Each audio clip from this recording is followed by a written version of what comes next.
की शुरुआत यूपी के गांव की खबर के साथ करेंगे, जहां पर इन दिनों डर का माहौल है। लोग यहां पर डर के साए में जी रहे हैं। इस गांव में सांप की दहशत है क्योंकि उसने सप्ताह भर में 6 लोगों को डस लिया है।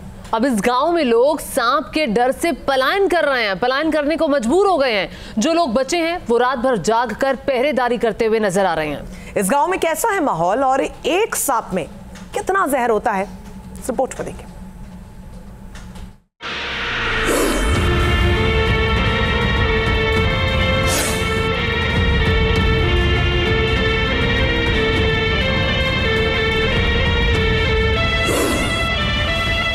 सांप जिसकी एक फुफकार लोगों के पसीने छुटा देती है।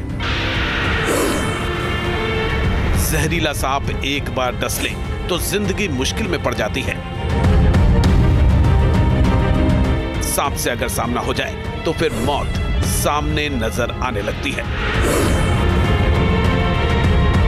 आंखों के सामने अंधेरा छाने लगता है, इंसान बेसुध हो जाता है। जब ऐसा ही जहरीला सांप एक ही गांव के कई लोगों को डस ले तो उसका खौफ और ज्यादा बढ़ जाता है। हम बात कर रहे हैं हापुड़ के सदरपुर गांव की, जहां के लोग इन दिनों सांप की दहशत के साए में जी रहे हैं। यहां सांप एक के बाद एक अटैक कर लोगों की जान ले रहा है। हापुड़ के सदरपुर गांव में एक सप्ताह के अंदर ही सांप ने 6 लोगों को डस लिया, जिससे एक ही परिवार के 3 लोगों, मां, बेटी और बेटे की मौत हो गई। सांप के प्रकोप से लोगों को बचाने के लिए वन विभाग के अलावा मेरठ से सपेरों की टीम भी बुलाई गई।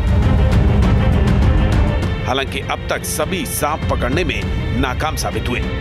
अब हालत यह है कि सांप की दहशत के चलते लोग घरों में नहीं सो रहे हैं। लोग एक जगह इकट्ठा होकर सोते हैं और बारी बारी से रात भर पहरेदारी करते हैं। फिलहाल वन विभाग सपेरों के भरोसे है। दहशत में जी रहे लोग पलायन करने को मजबूर हैं। तो आप देखिए कि बच्चों की वजह से पलायन की नौबत आ गई है। अस्पताल से ये आज सुबह आई हैं। पूरी रात जिंदगी और मौत से ममता लगातार लड़ती हुई रही। तो यहाँ पे देखिए कि इनके निशान मैं चाहूँगा थोड़ा जूम करके दिखाएं। ये पुराना नहीं है, ये रात 12:30 बजे का लगभग 12 घंटे पुराना निशान है। कैनोला इन्हें अभी भी लगी हुई है और बड़ी मुश्किल से जहर को उतारा गया है जिला अस्पताल में। अस्पताल में रहते थे 3 दिन हो गए मेरे को। तो यहाँ देखिए 7 बच्चे हैं, 7 बच्चे डरे हुए इस हालत में। इनकी अपनी ई रिक्शा है और ई रिक्शा से ये पलायन के लिए मजबूर हो चुके हैं। तो ये है नागिन का खौफ, जिस खौफ से लोग अपने घरों को छोड़ने के लिए बेसहारा है, मजबूर है। इस गांव में प्रशासन और शासन की तरफ से कई पोस्टर चिपकाए गए हैं, जिसमें लिखा हुआ है कि सांप काटने की स्थिति में क्या करना है और क्या नहीं करना। पोस्टर में लिखा है कि सांप के काटने पर व्यक्ति को भगाना या घबराना नहीं है। हृदय गति तेज होने की वजह से जहर शरीर में और भी रफ्तार से फैलेगा। मुंह से जहर निकालने की कोशिश नहीं करनी है। करीबी अस्पताल में जाना है और झाड़ फूक से बचाना है। नागिन से सावधान, सदरपुर के गलियों में इसी तरह के पोस्टर लगातार लगाए जा रहे हैं, जिसमें डू एंड डोंट्स लिखे हुए हैं। बताया गया है कि अगर सांप काटता है तो क्या करें, घबराएं नहीं। अगर आप घबराएंगे तो रक्तचाप बढ़ जाएगा और जहर बहुत तेजी से फैलेगा। मुंह से, जैसे फिल्मों में दिखाया जाता है, जहां सांप काटा है वहां से खून निकालने की कोशिश ना करें, क्योंकि इससे दूसरा व्यक्ति भी मुश्किल में आ सकता है। झाड़ फूक का प्रयोग ना करें। तो यहाँ पर इस तरह की स्थिति है। लगातार जो वन विभाग है, पुलिस वाले हैं, वो ये बोर्ड पे लगा रहे हैं। कितना खौफ है, कितना डर है इस पूरे। आपने अभी देखा था कि गांव छोड़कर पब्लिक जा रही है सर। तो आप भी यही सोच रहे हैं कि अगर रात हमने अपने बालक भी भेज दिए बाहर, तो बहुत सारे परिवारों ने अपने बच्चे परिवार बहुत चले गए, 10 घर चले गए। कुछ उम्मीद है प्रशासन से, पुलिस से? उम्मीद पर ही कामयाब है अभी तक।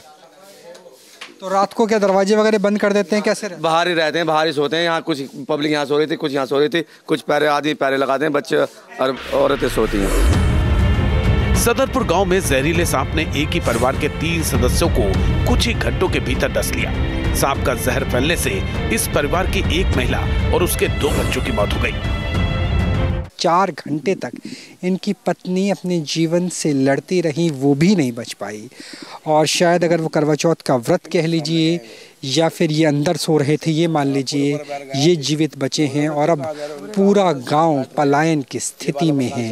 ये है सांप की, नागिन की जहर का खौफ जो भयानक, बहुत ज़्यादा भयानक होता हुआ नजर आ रहा है। अब सवाल ये उठता है कि सांप में कितना जहर होता है कि कुछ ही घंटों में कई लोगों को शिकार बना लेता है। इस मामले में जानकारों का कहना है कि सांप में इतनी क्षमता होती है कि वो एक बार में 3 से 4 लोगों को काट सकता है और जानलेवा साबित हो सकता है। सांपों के विशेषज्ञों के मुताबिक किसी भी जहरीले सांप के पास 20 मिलीग्राम तक जहर हो सकता है, जबकि एक इंसान की जान लेने के लिए केवल 1 से 2 मिलीग्राम जहर ही पर्याप्त है। इस लिहाज से एक ही सांप कई लोगों के लिए जान का खतरा बन सकता है। कोई भी सांप एक ही फैमिली के 3 लोगों को एक साथ नहीं मार सकता। अब कुछ लोग कहते हैं कि सांप में बहुत जहर होता है और एक ही साथ 10 लोगों को मार सकता है। ठीक है, वो बात समझ में आती है, बट किस परिस्थिति में सांप ने काटा, किस जगह काटा, सांप की उस वक्त क्या पोजीशन थी, कितना विष उसकी थैली में बना हुआ था। क्योंकि ऐसा नहीं है कि सांप अपने पे विष वेस्ट करेगा, क्योंकि उसको पता है अगर उसका विष उसके पास नहीं है तो वो खाना नहीं खा सकता, खाने को पचा नहीं सकता। तो बेसिकली उसका मॉडिफाइड सलाइवा ही है। तो जैसे अपन खाना खाते हैं तो सलाइवा से पचाते हैं, वैसे ही सांप के लिए भी वह बहुत इंपॉर्टेंट है। तो अगर सांप कभी भी सांप अपना विष किसी पे भी वेस्ट नहीं करता जिससे वो खा नहीं सकता। एक्सपर्ट्स बताते हैं कि सांप अपनी सुरक्षा के लिए हमेशा जहर बचाए रखता है। किसी एक को काटने के बाद भी उसके पास पर्याप्त मात्रा में विष रहता है। दरअसल भारत दुनिया के उन देशों में शुमार है जहां हर साल सांप काटने की वजह से सबसे ज्यादा मौतें होती हैं। रिकॉर्ड्स के मुताबिक हर साल 50,000 से ज्यादा लोग सांप के काटने से अपनी जान गंवा देते हैं। भारत में सांप की 300 से ज्यादा प्रजातियां पाई जाती हैं, जिनमें 60 प्रजातियां विषैली होती हैं। इनमें से 4 प्रजातियां कोबरा, क्रेट, वाइपर और रसेल्स वाइपर अत्यधिक जहरीली मानी जाती हैं। जानकारों का कहना है कि सांप काटने के बाद तेजी से मेडिकल हेल्प मिलना बहुत जरूरी होता है। सांपों का जहर शरीर में बहुत तेजी से फैलता है, इसलिए तुरंत अस्पताल पहुंचने से मौत की आशंका कम हो जाती है। अब सवाल ये उठता है कि सांप के अंदर जहर आता कहां से है, वो भी इतना खतरनाक कि इंसान की कुछ ही मिनट में जान चली जाती है। दरअसल सांप का जहर उसके लार वाली ग्रंथियों से ही विकसित हुआ है। आमतौर पर लार खाना चबाने में मदद करने वाले एंजाइम से भरी होती है। हालांकि सांपों ने धीरे धीरे अपनी लार में ऐसे जहरीले एंजाइम विकसित कर लिए जो शिकार को पकड़ने में कारगर साबित हुए। जहरीले सांपों के जबड़े के ऊपरी हिस्से में दोनों तरफ एक एक विष ग्रंथियां होती हैं। इन्हीं विष ग्रंथियों से सांप के जबड़े में जहर आता है। जब सांप किसी इंसान या शिकार को काटता है तो विषदंत के जरिए जहर उसके शरीर में छोड़ देता है। प्रजाति के अनुसार सांप में ग्रंथियों का आकार भी अलग अलग होता है। जानकारों के मुताबिक सांप के काटने की स्थिति में घबराना नहीं चाहिए और झाड़ फूंक से बचते हुए जल्द से जल्द अस्पताल जाना चाहिए। वक्त पर अस्पताल पहुंचने पर सांप के डसने का भी इलाज मौजूद है। जरूरत है तो प्रभावित व्यक्ति को शांत रखने की और जल्द से जल्द इलाज मुहैया कराने की। हापुड़ से राहुल डबास के साथ team news nation. News nation अब व्हाट्सएप पर खबरों की ताजा अपडेट के लिए न्यूज नेशन के इस QR कोड को स्कैन करें।